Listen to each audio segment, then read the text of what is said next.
ባለፉት 6 ዓመታት ብዙም ድምፁን ሳያሰማ ከግዙፍ የንግድና የመኖሪያ ቤቶች ግንባታ ጀርባ ስላለ አንድ የኮንስትራክሽን ካምፓኒ ልነግራችሁ። የቀድሞ ያስሚን ጀማል ኮንስትራክሽን የአሁኑ ኮምፓስ ኮንስትራክሽን ኃላፊነቱ የተወሰነ የግል ማህበር።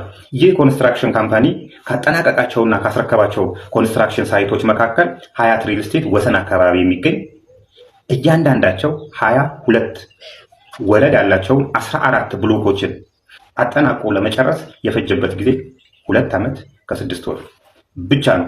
ሌላኛው ቡዛየው ፋውንዴሽን ነው። አቶ ቡዛየውን የማታውቁ ሰዎች የኢስት አፍሪካን ሆሊዲንግስ ባለቤት ሲሆኑ ከአዲስ አበባ ከተማ መስተዳድር ጋር በጋራ በመሆን የ180 ቀናት ፕሮጀክት ነው። ይህ ፕሮጀክት በልደታ ጌጃ ሰፈር የሚገኝ ሲሆን ይህ G+6 የሆነ ህንፃ አጠናቆ ለመጨረስ የፈጀበት ጊዜ 180 ቀናት ብቻ ነው። አሚባራ ፕሮፐርቲስ ፍልውሃ ላይ እያንዳንዳቸው G+18 የሆኑ 2 ህንፃዎችን በተባለው የኮንስትራክሽን ጊዜ ያጠናቀቀ ድርጅት ነው ኮምፓስ ፕሮፐርቲስ።